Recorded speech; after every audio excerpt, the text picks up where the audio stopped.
বর্তমানে ফুটবল ভক্তরা দুই তারকার মাঝে ব্রাজিলের ভবিষ্যৎ স্টার হওয়ার সম্ভাবনা দেখছেন। একজন হলেন ব্রাজিলিয়ান বিস্ময় বালক এনরিক ফিলিপে, যে তরুণ তারকা সদ্য যোগ দিয়েছেন রিয়াল মাদ্রিদে।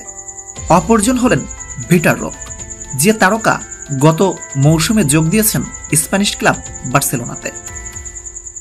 দুজনেই নিজেকে এই ছোট্ট বয়সেই প্রমাণ দিয়ে ইউরোপের বড় দুই ক্লাবে জায়গা করে নিয়েছেন। কিন্তু অনেকেরই অজানা ভিটার রক এবং এনরিক ফিলিপের মাঝে কে এগিয়ে। আজকের এই ভিডিওতে সেটাই পরিষ্কার করার চেষ্টা করব। এনরিক ফিলিপে, যার বর্তমান বয়স 18 বছর, ব্রাজিলিয়ান ক্লাব পালমেরাসে 66টি ম্যাচ খেলে 18 গোল করেছেন। ব্রাজিল অনূর্ধ্ব 17 দলের হয়ে 4 ম্যাচ খেলে করেছেন 5 গোল। অনূর্ধ্ব 23 দলে 7 ম্যাচে 2 গোল এবং ব্রাজিল জাতীয় দলের হয়ে 10 ম্যাচে করেছেন 3 গোল।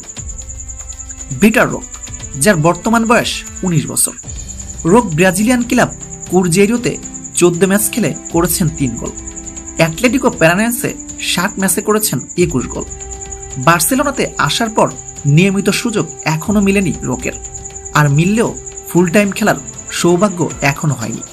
ক্লাবটিতে 14 ম্যাচ খেলে করেছেন মাত্র 2টি গোল। রক ব্রাজিল অনূর্ধ্ব 20 দলের হয়ে 12 ম্যাচে করেছেন 7 গোল। ব্রাজিল অনূর্ধ্ব 23 এবং জাতীয় দলে 1 ম্যাচ করে খেলার সৌভাগ্য হলেও গোলের দেখা পাননি ভিটার রক। এনরিক ফিলিপে এবং ভিটার রক দুজনেই ফরওয়ার্ড পজিশনের খেলোয়াড় হলেও গতি কৌশলে রক থেকে এগিয়ে থাকবেন এনরিক ফিলিপে। কিন্তু রকের ফিনিশিং দক্ষতা নিঃসন্দেহে নজর কাড়বে। তবে দুই তারকার মাঝে কে এগিয়ে যদি এমন প্রশ্ন আসে, তাহলে সোজা উত্তর হবে রকের থেকেও দুর্দান্ত খেলোয়াড় এনরিক ফিলিপে।